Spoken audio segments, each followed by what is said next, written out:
నమస్కారం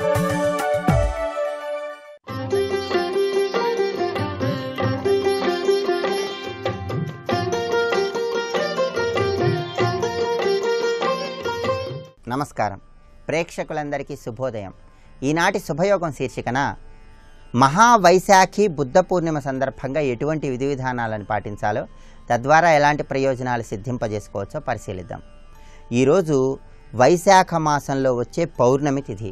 దీన్నే మహావైశాఖి అనే పేరుతో పిలుస్తారు.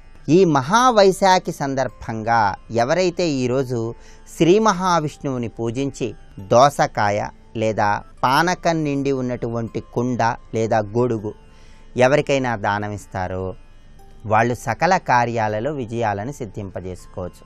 ప్రత్యేకమైన విధి విధానాలతో శ్రీ మహావిష్ణువుని పూజించి దోసకాయ కానీ, పానకం నిండిన కుండను కానీ, గొడుగును కానీ ఎవరికైనా ఈరోజు దానం ఇవ్వండి. చేపట్టిన పనులన్నీ దిగ్విజయంగా పూర్తి చేసుకోవచ్చు. అలాగే వైశాఖ మాసంలో వచ్చే పౌర్ణమి తిథి నాడు, ఈ మహావైశాఖి పర్వదినం నాడు బుద్ధ భగవానుడు రావి చెట్టు కింద జ్ఞానాన్ని పొందాడు. అందుకే రావి చెట్టుని బోధి వృక్షము అనే పేరుతో పిలుస్తారు. ఈరోజు బోధి వృక్షానికి అంటే రావి చెట్టుకి నీళ్లు పోయటం, రావి చెట్టు చుట్టూ ప్రదక్షిణలు చేయటం, రావి చెట్టుకి ఎరుపు రంగు, పసుపు రంగు దారాలను కట్టడం ద్వారా సంతానపరమైనటువంటి దోషాలను తొలగింపజేసుకొని విశేషమైనటువంటి శుభ ఫలితాలను పొందవచ్చు. అలాగే మహావైశాఖి పర్వదినం నాడు చేసే సముద్ర స్నానం ఉత్తమోత్తమైనటువంటి శుభ ఫలితాలను కలిగింపజేస్తుందని కూడా శాస్త్రాలలో వివరించారు. ఈరోజు మీరు సాధారణమైన నీటితో స్నానాన్ని ఆచరించి, అంటే ముందుగా గృహంలో స్నానం ఆచరించి ఆ తర్వాత సముద్ర తీరానికి వెళ్ళి సముద్ర స్నానాన్ని ఆచరించండి. సముద్ర స్నానాన్ని ఆచరించటానికి ముందు అక్కడ ఉన్నటువంటి ఇసుకలో ధనుర్బాణాలను లిఖించండి. అంటే బాణము ధనుస్సు ఆకారంలో అక్కడ సముద్ర తీరంలో మీరు లిఖించాలి. అలా లిఖించిన తర్వాత ఆ ధనుర్బాణాలు ఉన్నటువంటి చోట ఇసుకలో దాని చుట్టూ ప్రదక్షిణలు చేయండి. అలా ప్రదక్షిణలు చేసిన తర్వాత ఒక కరక్కాయ తీసుకొని ఆ కరక్కాయని సముద్రంలో వేసి నమస్కారం చేసుకోండి. అలా కరక్కాయను సముద్రంలో వేసి నమస్కారం చేసుకున్నాక సముద్రపు ఒడ్డున ఉన్నటువంటి ఒక చిటికెడు ఇసుకను కూడా తీసుకొని సముద్రంలో వేసి సముద్రానికి నమస్కారం చేసుకోండి. ఆ తర్వాత సముద్ర స్నానాన్ని ఆచరించండి. ఇలా మహావైశాఖి పర్వదినం సందర్భంగా ప్రత్యేకమైన విధి విధానాలతో సముద్ర స్నానాన్ని ఆచరించినట్లయితే సకల దోషాలను, పాపాలను తొలగింపజేసుకొని విశేషమైనటువంటి సత్ఫలితాలను సిద్ధింపజేసుకోవచ్చు. అలాగే ఈరోజు బుద్ధ పూర్ణిమ. బుద్ధ భగవానుడు త్రిపిటకాలను రచించాడు. వినయ పిటకం, సుత్త పిటకం, అభిధమ్మ పిటకం అని త్రిపిటకాలను రూపొందించాడు. పిటకం అంటే గంప అని అర్థం. ఏ విధంగా అయితే శ్రామికులు గంపతో మట్టిని ఎత్తి ఒకరి నుంచి ఒకరు అందించుకుంటూ ఉంటారో ఆ విధంగా మానవతా విలువలను, ధర్మాలను అందరూ అందింపజేయాలనేటటువంటి సదుద్దేశంతో బుద్ధ భగవానుడు త్రిపిటకాలను రచించాడు. అందువల్ల బుద్ధ భగవానుడిని మనస్సులో స్మరించుకోవటం, సముద్ర స్నానాన్ని ఆచరించటం, శ్రీ మహావిష్ణువుని ప్రత్యేకమైన విధి విధానాలతో పూజించటం ద్వారా ఈరోజు ఉత్తమ ఫలితాలను పొందవచ్చు. అలాగే ఈరోజు మహావైశాఖి సందర్భంగా రావి చెట్టు దగ్గర 11 ఒత్తులు వేసి నువ్వుల నూనె పోసి దీపాన్ని వెలిగించండి. రావి చెట్టు దగ్గర ఎర్రటి పుష్పాలు ఉంచండి. పసుపు కుంకుమ కలిపిన నీళ్లు రావి చెట్టు మొదట్లో పోయండి. అరటిపండు ముక్కలు రావి చెట్టు దగ్గర నివేదించి కర్పూర హారతి ఇవ్వండి. మహావైశాఖి సందర్భంగా ఇలా ఎవరైతే రావి చెట్టుకు పూజ చేస్తారో, ప్రదక్షిణలు చేస్తారో వాళ్ళు ఆర్థికంగా చక్కటి పురోభివృద్ధిని సాధించవచ్చు. అలాగే ఈరోజు తులసి కోట దగ్గర 9 ఒత్తులు వేసి ఆవు నెయ్యి పోసి దీపాన్ని వెలిగించి ఓం బృందావన్యై నమః అనేటటువంటి మంత్రాన్ని స్మరించుకోవటం ద్వారా విష్ణుమూర్తి అనుగ్రహానికి సులభంగా పాత్రలు కావచ్చు. రేపటి శుభయోగం శీర్షికన గురువారం సందర్భంగా దైనందిన జీవితంలో విశేషమైన శుభ ఫలితాలను సిద్ధింపజేసుకోవటానికి ఎటువంటి విధి విధానాలను పాటించాలో పరిశీలిద్దాం. నమస్కారం.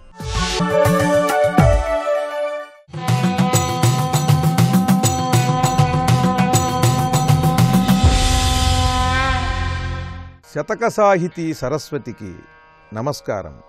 గండు పిల్లికి వెండి కాళ్ళు గోళ్ళుంచిన నెలమి సింగము వలె మెలగగలదే, గోలకాకిని జున్ను పాలతో పెంచిన కొమరు కోయిలవోలే కూయగలదే, గాజురాతికి సానమోజుతో పెట్టిన మణివల కాంతిచే ఒనరగలదే, దున్నపోతుకు హేమతుండంబు పెట్టిన పుడమిపై కరివలె నడువగలదే, నీచునకు ఎందు ధనమబ్బునేని వాడు యోగ్యతలెరింగి అర్ధుల కొసగగలడే, స్థిర యశక్కామ కారముచేటిధామ మాధవస్వామి ఖగకులనాథగామి. ఓ శ్రీకృష్ణ పరమాత్మ, గండు పిల్లికి వెండి కాళ్ళు గోళ్ళుంచిన ఎలమి సింగము వలె మెలగగలదే. ఈ కలియుగంలో వెండి తొడుగులు వెండి గోళ్ళు చేయించారు కదా అని హఠాత్తుగా దానికి సింహ లక్షణాలు ఏమన్నా వస్తాయా? అది గండు పిల్లిలాగానే ప్రవర్తిస్తుంది తప్పితే సింహంలాగా అది ఏమన్నా పరాక్రమించగలదా?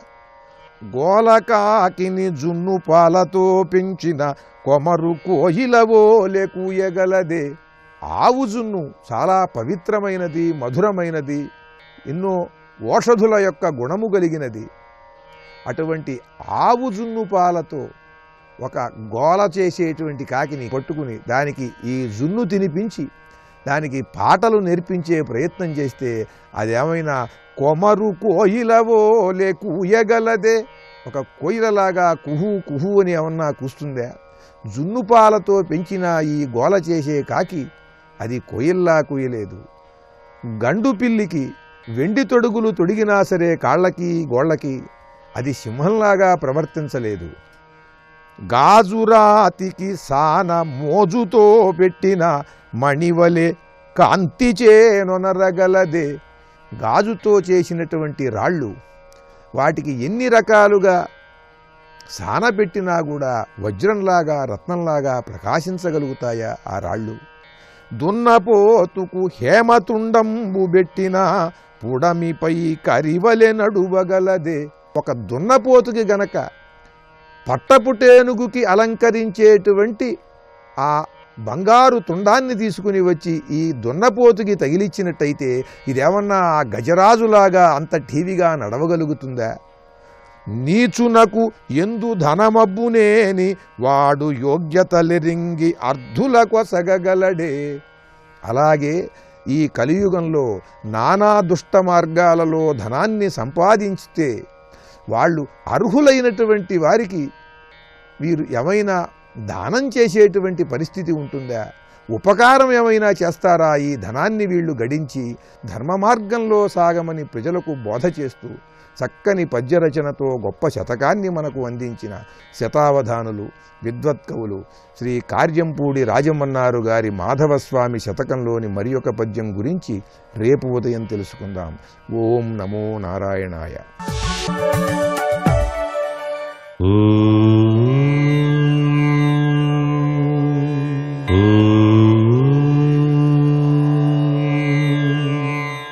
ఓం నమో నారాయణాయ.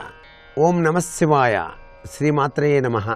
ఈరోజు బుద్ధ జయంతి సందర్భంగా ఆ స్వామివారు చెప్పినటువంటి దివ్యవంతమైన సూక్తులను మన్నం చేసుకొని సన్మార్గవంతులమై సత్ప్రవర్తన నియమ తత్వంలో జీవన విధానాన్ని సుగమనం చేసుకొని తరిద్దాం. అంతేకాకుండా బుద్ధ భగవానుడు చెప్పినటువంటి అహింసా పరమో ధర్మ అనేటువంటి సూత్ర ప్రాతిపదికే మన భారతీయ సనాతన సంస్కృతిలో విశిష్ట స్థానాన్ని పొందింది. ఆయన చూపినటువంటి మార్గాలు, ఆయన అనుసరించినటువంటి జీవన సత్యాలు ఎప్పటికీ కూడాను జీవన్ముక్తి తత్వానికి నిదర్శనాలుగానే ఉన్నాయి. అందుచేత బుద్ధుడు ప్రబోధించినటువంటి ధర్మసూత్ర ప్రాతిపదికల్ని మనం అవగాహన చేసుకొని మన జీవన స్రవంతిలో సన్మార్గవంతులమై శాంతి శాంతి శాంతి అనేటువంటి మార్గాన్ని అన్వేషిస్తూ ఆనందతత్వంలో జీవితాన్ని గడుపుతామా? మరి ఈరోజు పూర్ణ చంద్రోదయ తత్వం విరాజిల్లుతూ ఉంటుంది. చంద్రుని యొక్క విశేషవంతమైనటువంటి కళలు మానవునికి ఆనంద తత్వాన్ని, మానసిక ప్రశాంతతను చేకూరుస్తాయి. కాబట్టి ఈ పూర్ణిమ నాడు మానసిక వికాసానికి సంబంధించినటువంటి బుద్ధుడు చెప్పిన ప్రబోధాల్ని మనసు నిండా నింపుకొని గనక ఆచరణ చేసినట్లయితే చక్కటి యోగవంతమైన సంస్కారవంతమైనటువంటి జీవన విధానం అలవడి తీరుతుంది. సర్వే జనా సుఖినో భవంతు.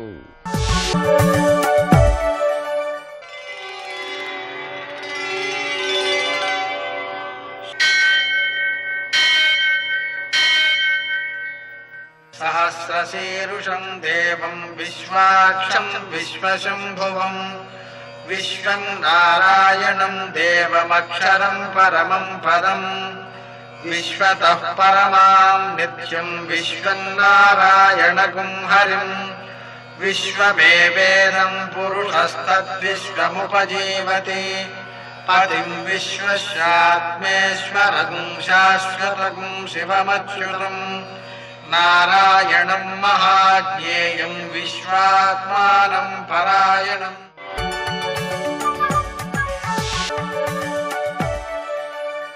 सूर्यशौर्यमथेन्दुरिन्द्रपदवी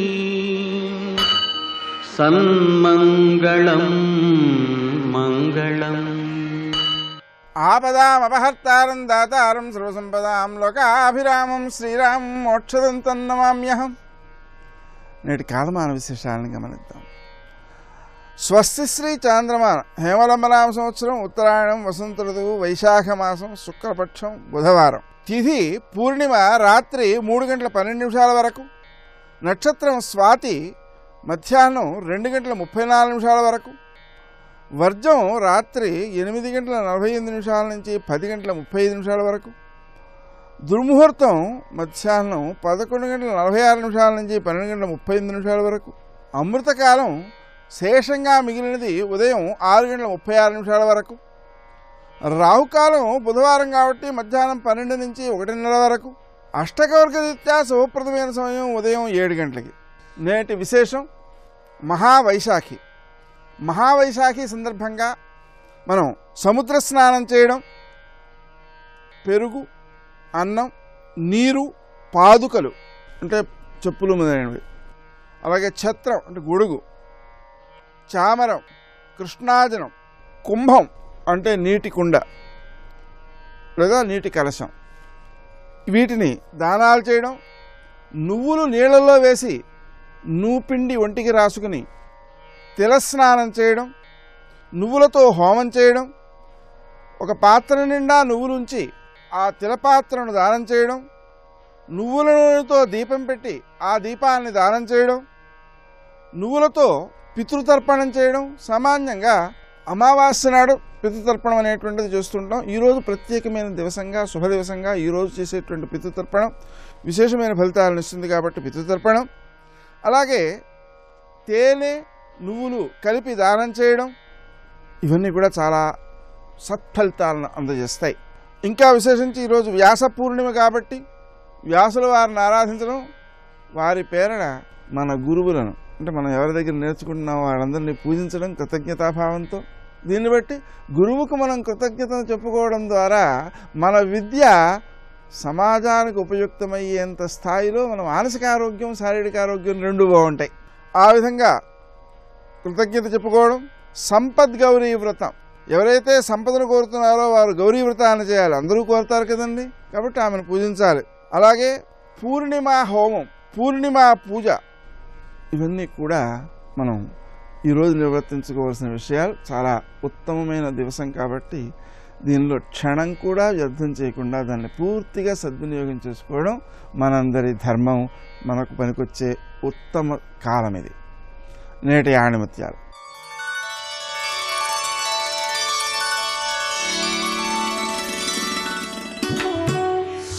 విత్తనాలు చల్లిన నియమిత కాలంలోనే మొలకెత్తుతాయి. సత్కర్మలైన దుష్కర్మలైన కాలానుగుణంగానే తమ ఫలితాన్ని చూపుతాయి.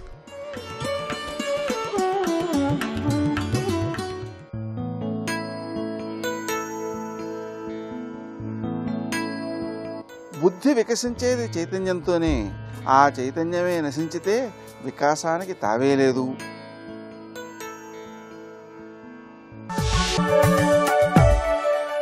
శ్రీమన్నారాయణ నారాయణ హరి హరి. శ్రీమన్నారాయణ నారాయణ హరి హరి. శ్రీమత్పయోనిధి నికేతన చక్రపాణి భోగీంద్ర భోగమణిరంజిత పుణ్యమూర్తే యోగీశ శాశ్వత శరణ్య భవాబ్ధిపోత లక్ష్మీ నృసింహ మమ దేహి కరావలంబం.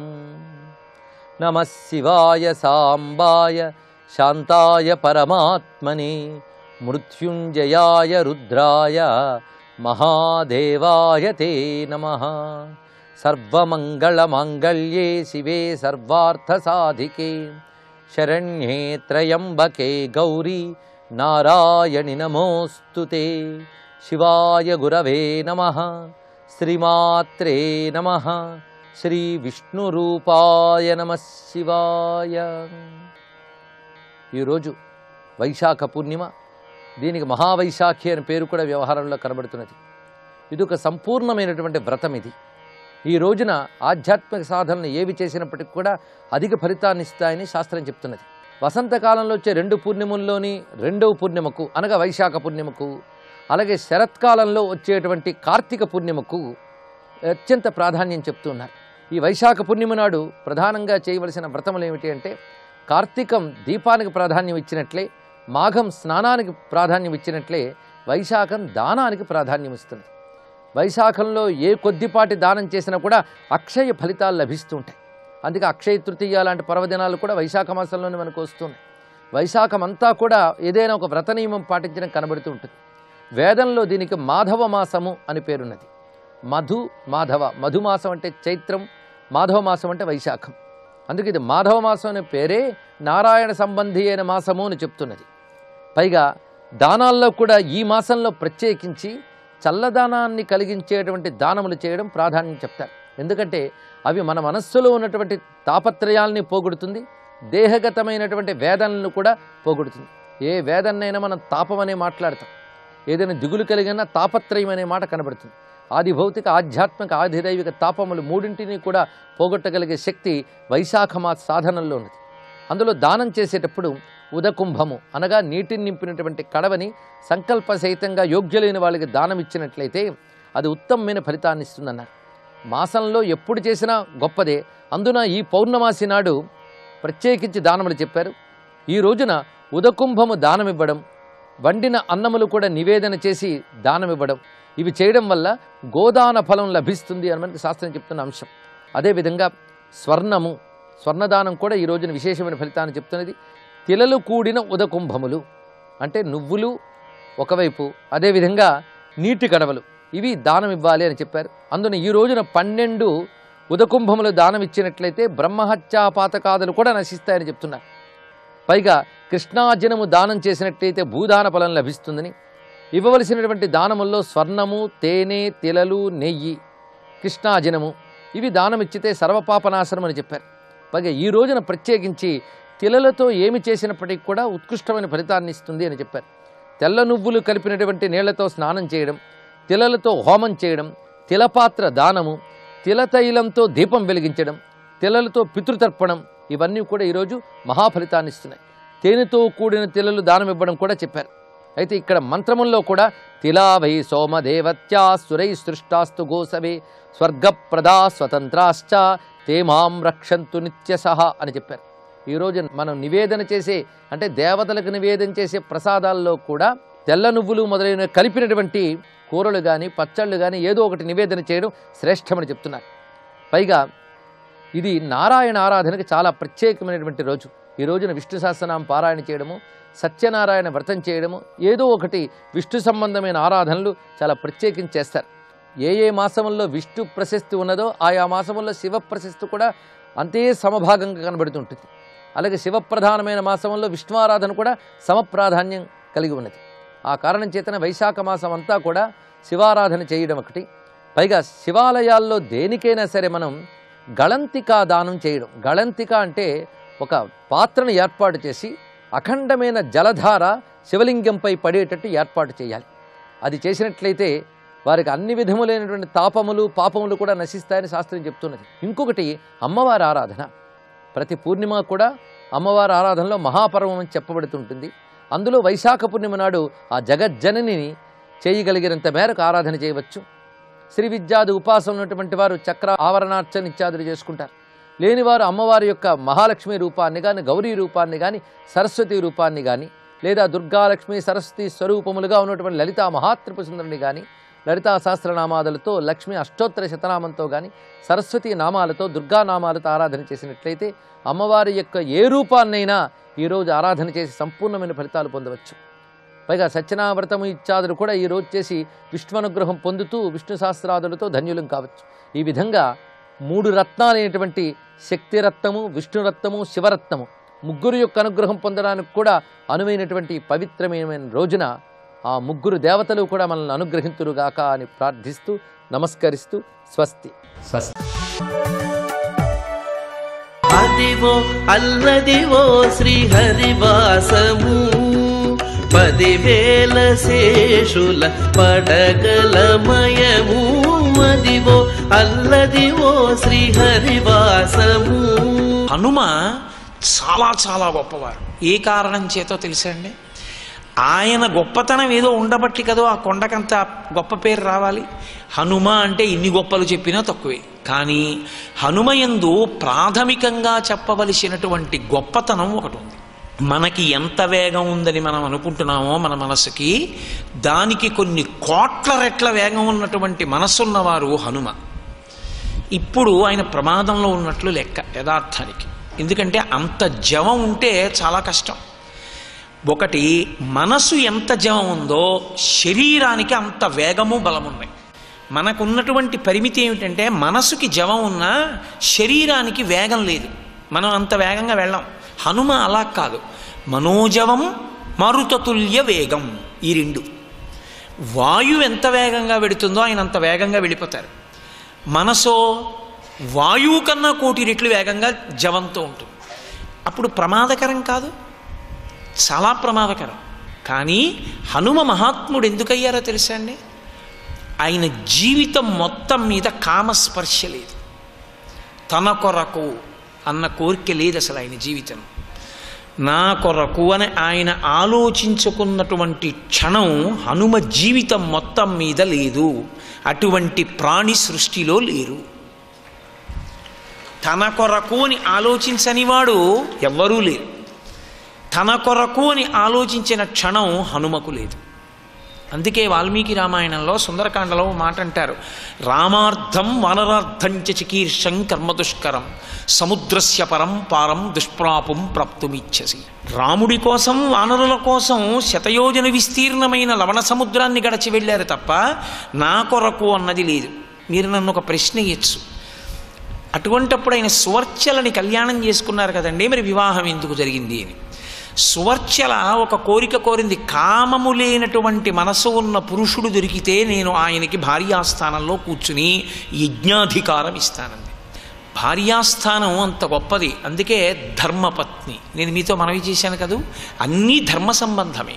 కాబట్టి మహానుభావుడైనటువంటి హనుమ కామస్పర్శ లేనివారు కాబట్టి సువర్చల ఆయనని వివాహం చేసుకుని ఆయనకి యజ్ఞాధికారం ఇచ్చింది గృహస్థుగా. అందుకే వాళ్ళిద్దరూ పక్క పక్కన కూర్చుంటారు. కానీ నా కొరకు అని ఒక క్షణం ఇంత బలం ఉన్నవారు, ఇంత వేగం ఉన్నవారు తాను ఆలోచించుకున్నది లేదు.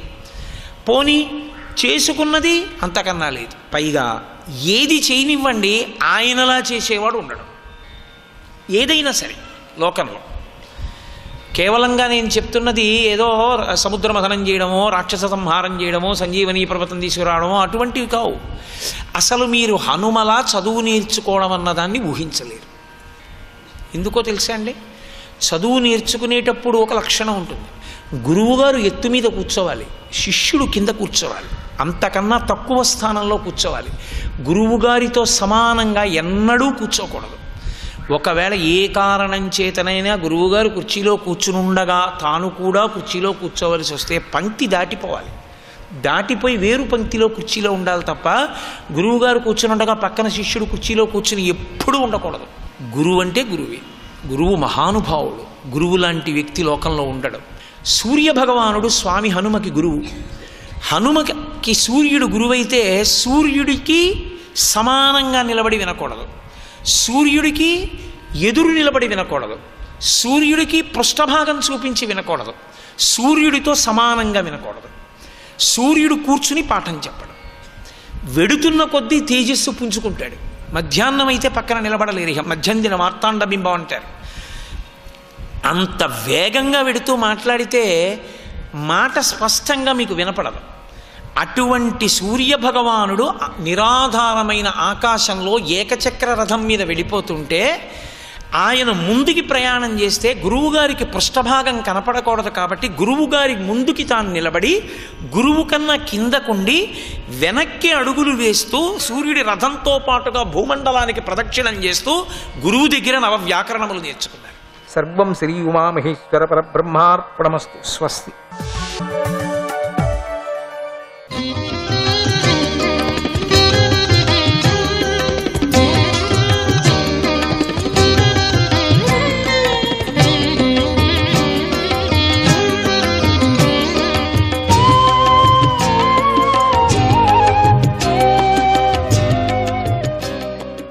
నారాయణ. ఈ బలి ఇతడు ఆ వేదవేత్తలను అవమానపరిచేటప్పుడే సపరివారంగా నశిస్తాడు, ఏం బాధపడద్దండి అని బృహస్పతి ఈ విధంగా వాస్తవ పరిస్థితులను విచారించి దేవతల క్షేమాన్ని కోరుకొని సలహా ఇచ్చాడు. దేవతలు ఆయన మాటలను విని తమకు నచ్చిన రూపాలను ధరించి స్వర్గాన్ని విడిచిపెట్టారు. దేవతలందరూ దాక్కోగా బలిచక్రవర్తి ఆ దేవతల రాజధానికి అధిపతి ముల్లోకాలను తన వశం చేసుకున్నాడు. తమ శిష్యుడైన బలిచక్రవర్తి జగత్తును జయించాడని, తమ మాట ప్రకారం నడుచుకుంటూ ఉంటున్నాడని భృగు వంశీయులకు బలిపై ఎంతో ప్రేమ ఏర్పడింది. అందుచేత వారు బలితో 100 అశ్వమేధ యాగాలు చేయించారు. ఆ యజ్ఞాల ప్రభావంతో బలిచక్రవర్తి తన కీర్తిని ముల్లోకాలులోని దిక్కుల యందు వ్యాపింపజేసి నక్షత్రాధిపతి అయినటువంటి చంద్రుడిలాగా ప్రకాశించాడు. అతడు గొప్ప ఉదార స్వభావం కలవాడు. యజ్ఞాలు చేసి తాను కృతార్థుడనయ్యాడని భావించాడు. వేదవేత్తల అనుగ్రహంతో సమృద్ధిగా ఉన్నటువంటి దేవతల సంపద లభించగా బలిచక్రవర్తి దానిని అనుభవించాడు. ఇంతటితో 8వ స్కందంలోని 15వ అధ్యాయం సమాప్తమవుతున్నది. 16వ అధ్యాయం. ఈ అధ్యాయంలో కశ్యప మహర్షి తన భార్య అయిన అదితి కోరిన మేరకు పయోవ్రతాన్ని ఉపదేశించుట అనేటువంటి విషయం చెప్పబడింది. శ్రీ సుఖమహర్షి ఇలా చెప్పసాగాడు. రాక్షసులు ఇలా స్వర్గాన్ని ఆక్రమించారని, తన పుత్రులైన దేవతలు కనిపించకుండా పారిపోయారని దేవమాత అయిన అదితి విని విపరీతంగా దుఃఖించింది. ఆ కారణంతో ఆమె నివసిస్తున్నటువంటి ఆశ్రమంలో ఒక పండుగ లేదు, ఒక పబ్బము లేదు, ఒక ఆనందము లేదు. ఇలా ఎంతో కాలం గడిచింది. చాలా కాలంగా సమాధి స్థితిలో ఉన్నవాడు పూజ్యుడు అయిన కశ్యప మహర్షి ఒకనాడు సమాధి నుండి బయటకు వచ్చి తన భార్య అయిన అదితి వద్దకు వెళ్ళాడు. అదితి ఆయనను సత్కరించి మహర్షి ఆసనంపై కూర్చున్నాడు. కూర్చొని దీనులై ఉన్నటువంటి తన భార్యను చూశాడు. దీనురాలైపోయింది, చూడటాన్ని ఏడుస్తోంది. ఎందుకు ఇట్లా దుఃఖపడుతుందో తెలియక ఇట్లా అడిగాడు. ఓ కళ్యాణి, లోకంలో ఎప్పుడూ వేదవేత్తలకు గాని ధర్మానికి గాని మృత్యువు యొక్క ఇష్టానుసారంగా ప్రవర్తించే మానవుడికి గాని ఎవరికైనా ఆపద కలిగిందా? ఈ ఇంటికి నువ్వే రాణివి కదా. ఇంట్లో ధర్మార్థ కామాదులనే పురుషార్థాలకు ఏదైనా భంగం వాటిల్లిందా? గృహం సాధన లేనివాడికి కూడా సాధన యొక్క ఫలాన్ని అందిస్తుంది. గృహం అంతటి పవిత్రమైన స్థానము. ఏ రోజైనా నువ్వు ఇంటి పనుల్లో మునిగిపోయి ఉండగా అతిథులు వచ్చారా? నువ్వు ఎదురు వెళ్ళి సత్కరించకుండానే వారు ఇంటి నుండి వెళ్ళిపోయారా? గృహేషు ఏష్వతిథయో నార్చితా సలిలైరపి యది నిర్యాంతి తే నూనం ఫేరు రాజ గృహోపమా. ఓ కళ్యాణి, నువ్వు పతివ్రతవు. నేను లేని సమయంలో నువ్వు మనస్సులో ఆదుర్ద చెంది సరైన సమయంలో అగ్నులకు ఆహుతులను సమర్పించటానికి మరిచిపోలేదు కదా. గృహస్థుడు అగ్నిని పూజించి కోర్కెలను తీర్చేటువంటి పుణ్యలోకాలను పొందుతాడు కదా. ఓ అదితి, నీకు అభిమానం ఎక్కువ. నీ పుత్రులందరూ క్షేమమేనా? నీ ముఖ కవళికలకు చూస్తుంటే నీ మనస్సులో శాంతి లేదని నాకు తెలుస్తుంది అన్నాడు కశ్యప మహర్షి.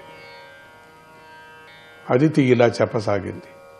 ఓ మహర్షి, వేదవేత్తలకు, గోవులకు, ధర్మానికి, ఈ జనులకు కూడా శుభం కలుగుగాక. నువ్వు గొప్ప గృహస్థుడివి. నీ ఈ గృహము ధర్మార్థ కామాలకు నివాస స్థానమై ఉంది.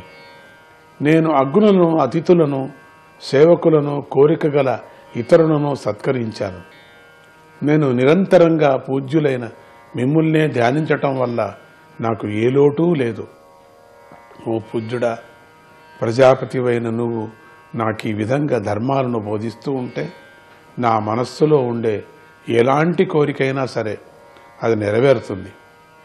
ఓ మరీచిపుత్ర, సత్వరజస్తమో గుణాలతో తాదాత్మ్యాన్ని పొంది జీవించే ఈ ప్రాణుల నీ మనస్సు నుండి, శరీరం నుండి పుట్టినవారే.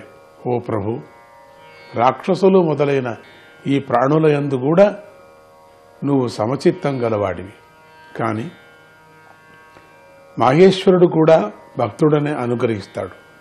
నువ్వు కూడా అలాగే చెయ్యాలి. నువ్వు గొప్ప వ్రతనిష్ట గలవాడి. ఓ ప్రభు, నిన్ను సేవించే నా యొక్క మేలు గురించి ఆలోచించు. శత్రువులు మా సంపదను, స్థానాన్ని, కీర్తిని అపహరించారు. అటువంటి మమ్మల్ని రక్షించు. వారు దేవతలమైన మమ్మల్ని బయటకు గెంటారు. ఆ కారణం చేత నేను దుఃఖ సముద్రంలో మునిగిపోయాను. ఓ మహాత్మా, శుభం చేకూర్చే వారిలో నువ్వు మొదటివాడివి. నా పుత్రులు వాటిని తిరిగి పొందేటట్లుగా సంకల్పం చేసి వారికి శుభాన్ని కలిగించు అని కోరుకున్నది.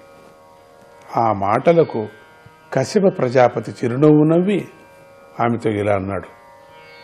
విష్ణుమాయ యొక్క బలము ఆశ్చర్యాన్ని కలిగిస్తుంది.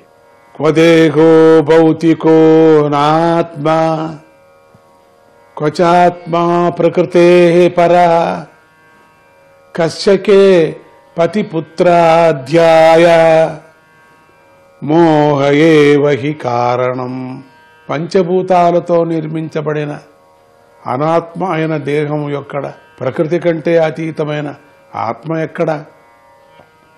భర్త, పుత్రుడు మొదలైన వారు ఎవరు? ఈ సంసారానికి వ్యామోహమే కారణం కదా. వాసుదేవుడు పూర్ణుడు, దుష్టులను శిక్షించేవాడు. సర్వభూత గుహావాసం వాసుదేవం జగద్గురుం. సకల ప్రాణుల హృదయాల్లో ఆత్మరూపంగా నివసించి ఉన్నాడు కదా. జగద్గురువైన ఆ భగవంతుని ఆరాధించు. శ్రీహరి దీనులపై దయగలవాడు, నీ కోర్కెలను తీరుస్తాడు. ఆయన యందుగల భగవద్భక్తి ఎప్పటికీ వ్యర్థం కానే కాదు కదా. నారాయణ.